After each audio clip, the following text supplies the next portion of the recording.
maneno ya Imam Malik, yoyote ambaye atazua katika dini ya Uislamu uzushi ambao yeye anadhani na anaona kwa rai yake na ufahamu wake na akili inamwambia kwamba huu ni uzushi mzuri, faqad za'ama anna Muhammadan sallallahu alayhi wasallam qad khana risala, basi mtu huyo atakuwa amedai ya kwamba Muhammad sallallahu alayhi wasallam amefanya khiana katika risala ya Uislamu. Iqra'u in shi'tum, mkitaka ushahidi wa maneno haya na dalili, someni aya inayosema al-yawma akmaltu lakum dinakum wa atmamtu alaykum ni'mati wa raditu lakum al-islam dinan. Kwa hivyo fama lam yakun yawma idhin dinan fala yakunu al-yawma dinan, kitu chochote ambacho siku hiyo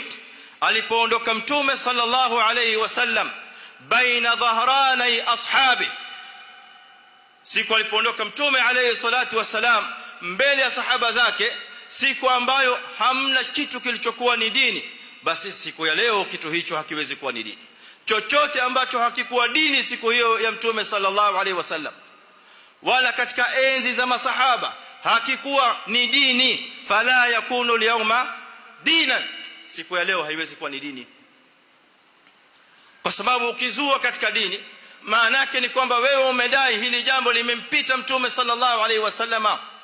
amelisahau, alighafilika nalo, ni jambo la khairi, alifariki mtume sallallahu alayhi wasallam, lakini ma'al asaf hakuwabainishia waislamu. Sasa ima alighafilika au alisahau iyadhan billah, na Allah subhanahu wa ta'ala alimwambia mtume wake sanuqri'uka fala tansa, au alificha.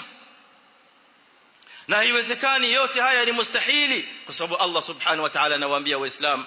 al-yawma akmaltu lakum dinakum wa atmamtu alaykum ni'mati wa raditu lakum al-islam dinan.